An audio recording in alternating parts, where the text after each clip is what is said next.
At the end of the day, the NBA is a business, and every offseason we see this fact come to light in full force. Whether it be the NBA draft, the free agency period, the trades that go down, or any other contract negotiations that happen along the way, the business side of basketball has huge implications on every team's ability to successfully build a winner, both in the short and the long term. Giving out huge contracts to guys that aren't worthy of that price tag can set a team back for years. So figuring out the appropriate financials can make or break a championship contender, and that brings us to today's video. Today we will be discussing the 8 worst contracts in the NBA right now, picking out the players currently being paid massive deals that they just simply are not proving to be worth on the basketball court. Most of these guys are still very good players, but objectively they're being overpaid, and the funds going towards them is preventing their teams from spending on necessary help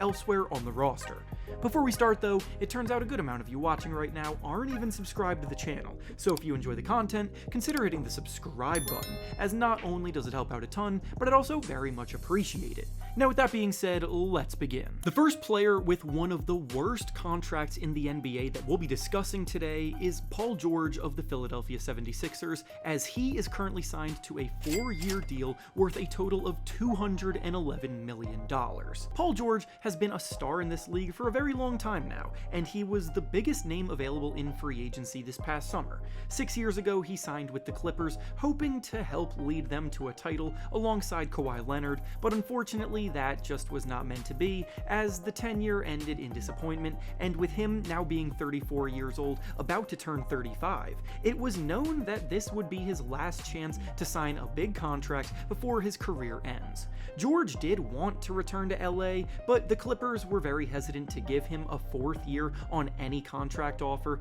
and they also weren't willing to go all the way up to the full Supermax offer either, which honestly should have been a warning sign to all of us in hindsight. George had an efficient all-star caliber season last year, and on the surface was still a highly impactful go-to guy, but the writing was on the wall that his best days were behind him, and now the 76ers are the ones stuck with the shell of George's former self while paying top dollar for it. George very well may be the worst contract in the NBA right now, due to the combination of how much money he's being paid, how long the contract is, and how poor he is playing compared to the standards that deal and his former production set up for himself. He's putting up just 16 points per game on subpar shooting splits, his explosiveness is completely gone, he settles for way too many low quality shots now, and down the stretch of close games, his decision making has been abysmal, which is playing a big part in the Sixers being one of the most disappointing teams in the whole league this year.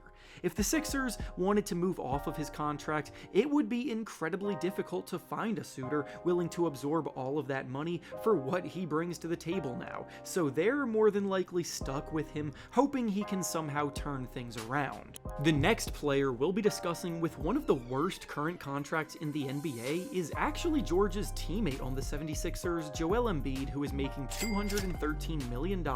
over the next 4 years. I promise we're done ragging on the Sixers after this one, but it's very tough to be optimistic about the future outlook of the former MVP big man. Embiid has spent the last 5 years neck and neck with Nikola Jokic in the MVP races, taking one of them home and finishing as the runner-up twice before that, and last season Embiid was running away with the MVP award until mid-January when his knee problems resurfaced, and the fatal blow that will likely come back to haunt him is the fact that he tried to play through those injuries, because shortly after those knee problems initially sprouted, he faced off against the Golden State Warriors in a regular season matchup where he was clearly hobbling the whole game, and then during a loose ball, Jonathan Kuminga landed right on his injured knee and fully ruptured his meniscus. He's still dealing with that injury to this day. He has been out for most of the regular season this year leading up to this point, trying to manage the soreness that stems from it. When he has tried to play through it, he just hasn't been nearly as good as his former MVP caliber self, and now it's been officially reported that he has been shut down for the rest of the season to try to find other options in been dealing with this knee injury. Embiid's body breaking down has unfortunately been the story of his career, and while he managed to play through a lot and sacrificed his body when necessary tons of times in the past, it's all starting to catch up with him right after signing a massive contract extension. If he gets another surgery, the recovery timeline could be another year, and with his best days likely being behind him, it's becoming difficult to stomach the fact that they have to pay him $67 million in the year 2029. The next player with one of the worst contracts in the NBA right now is Bradley Beal of the Phoenix Suns, being paid $161 million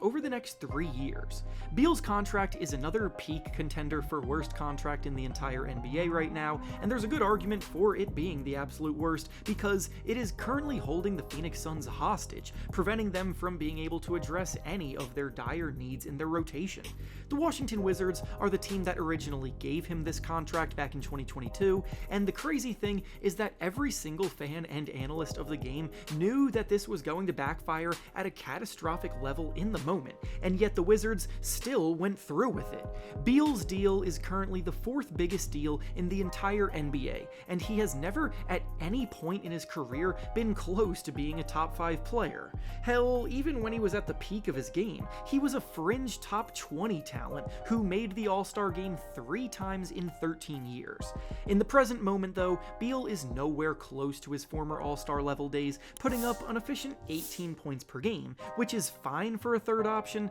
but not good enough when your team's salary cap is clogged up by your contract. The Suns took a risk trading for him, hoping that a big 3 of him, Kevin Durant, and Devin Booker could be enough star power to overcome the lack of depth in the supporting cast, but with the team in 11th place in the Western Conference standings, it's clear that it just isn't. The cherry on top of it all is the fact that Beal also has a no-trade clause in his contract, so even if the Suns wanted to move off of his deal and start fresh, they can't without his approval, and finding a team that both wants to take Beal in and that Beal would want to go to is a damn near impossible task. The next player we'll be discussing today with one of the worst contracts in the NBA is Kawhi Leonard of the Los Angeles Clippers, being paid $150 million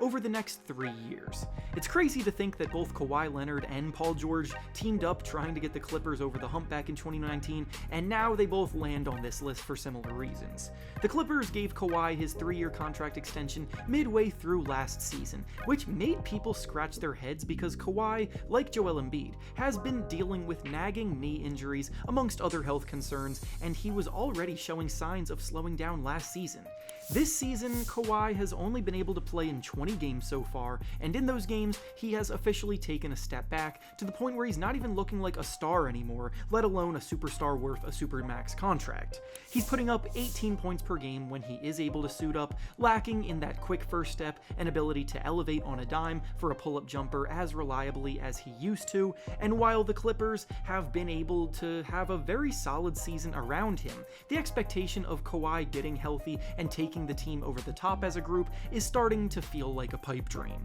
Kawhi's turning 34 years old this summer with 2 more expensive years on his deal, so with most of the core filled with veteran talent on this team, they may be hard-capped in terms of how much better they can get. The next player we'll be discussing today that has a contract well beyond a reasonable price tag is Jaylen Brown of the Boston Celtics, being paid $285 million over the next 5 years. I know what you're thinking, how is the reigning Finals MVP going to land on a list like this? Well, I'll start off by saying that despite his inclusion in today's video, his is a rare instance of the price not really hampering his team at all, because the core built around him was already so stacked with reliable contributors, but in a vacuum, it's very hard to ignore the fact that Jaylen Brown is the 2nd highest paid player in the entire history of the NBA. Think about that for a second. Brown has the 2nd largest contract this league has ever seen, and realistically, he might crack the top 20 if you were to rank the best players in the game right now. He's being paid more than 3-time MVP and NBA champion Nikola Jokic, and no matter how you slice it, that isn't a reality that really makes much sense sense whatsoever. Brown is a phenomenal two-way wing and multiple-time All-Star who defends hard, scores about 23 points per game, and punishes defenses when they try too hard to slow down Jason Tatum next to him. He does, however, have flaws that hold him back from that top tier of NBA talent, with one being that he is a subpar three-point shooter, making just 32% of his shots from deep this season, and another being that he becomes easier to slow down when you force him to use his left hand. As long as the Celtics keep winning, none of this really matters, but it doesn't mean he's actually producing where a $60 million player should be producing. The next player with one of the worst contracts in the NBA right now is Patrick Williams of the Chicago Bulls, being paid $90 million over the next 5 years. Williams is a newcomer to this list, having been paid his hefty contract extension this past summer, and already in year one of his new deal, he is regressing hard, making the Bulls front office look like fools. For starters, Williams really hasn't improved at all since he was drafted 4th overall back in the 2020 NBA draft, where he entered the league with the shot-making potential and defensive upside that had people calling him a Kawhi Leonard-esque prospect. Every single year for 5 years in a row now, though, he has averaged either 9 or 10 points per game. Never more, never less. And while he was relatively efficient as a shooter, his volume was so low that it wasn't really as meaningful as the numbers may have seemed. He's always been a reliable defender, capable of playing either forward position, but he was just never able to make any kind of leap as a shot creator, and his lack of progression had the Bulls front office debating if he was worth an extension in the first place. Well, a month into the free agency period, they did end up caving and giving him an annual salary that an above-average starter should get paid in today's NBA, but this season has easily been the worst year of what was already an uninspiring career to this point. He's shooting the ball just 37% from the field and 35% from three, he's been benched, and it's unlikely other teams would want to trade for a below-average role player being paid a starter's salary. The next player we'll be discussing with one of the worst contracts in the NBA is Terry Rozier of the Miami Heat, being paid $51 million for 2 years. Rozier was traded to Miami last season after a few productive years in Charlotte, but the Heat faithful have quickly learned that Rozier's numbers during his Hornets days were a bit hollow, and when placed into a role on a team with actual playoff aspirations, he is struggling to play the part. Prior to the trade last year, Rozier was scoring about 23 points per game. After the trade last year, he put up just 16 points per game. This year, things have gone from bad to worse, as Rozier is scoring just 12 points per game, shooting the ball a dreadful 40% from the field and 29% from three. Keep in mind, the entire appeal of Rozier as a player, at least in theory, is that he's a volume scoring threat who can put pressure on defenses off the dribble, create his own offense, and both take and make a high volume of threes every night. The reality of Rozier in Miami has been nothing close to that, though. His shooting touch has evaded him ever since real expectations of playing winning basketball have been placed upon him, his defense has been pretty poor, and he's not necessarily a guard that plays with a pass-first mindset, so while he is capable of serving as a playmaker, it's not really what comes naturally to him. The Heat are a whopping 7.4 points worse per 100 possessions with Rozier on the court this season, and they still owe him $26 million for next season as well. And finally, the last player with a terrible contract that we'll be discussing today is Jerami Grant of the Portland Trail Blazers, being paid $132 million for 4 years. Grant was paid this deal back in 2023 when Damian Lillard's future with the team was still completely up in the air, and at the time, it felt like a desperate Hail Mary as a way to try to sway Lillard into staying with the Blazers. As we all know though, Lillard ended up continuing on with his trade request and ended up getting sent to Milwaukee, so now the Blazers have been stuck with soon-to-be 31-year-old Jerami Grant in the midst of a rebuild, where his timeline clearly does not fit with the team's timeline. He has admittedly proven to be able to be a strong third option on a team, having put up over 20 points per game in 3 of the last 4 seasons, improving as a shooter consistently over that time, but this season, that unfortunately has not been the case. Grant is having the worst shooting season he has had since he was a rookie back in 2015. 15, making just 37% of his shots, putting up just 14 points per game, struggling to assert himself amidst all of the blossoming young talent around him. It would probably be for the best of both himself and the team to trade him this offseason to a team that legitimately has playoff aspirations, because his versatile work on the defensive end would improve any lineup, and the motivation of playing meaningful basketball could rejuvenate his offensive output. But the problem goes back to his contract, where teams would also have to be willing to stomach his $32 million annually without the guarantee that he can get back to the offensive output he's had over the last few seasons now. And he's on the wrong side of 30 in the age department, which just adds a cherry on top of making it tough. And with that being said, that's all I have for you today. Make sure to like the video, subscribe to the channel, and comment down below what you think of these players and their contracts. Thanks for watching, and I'll see you all next time.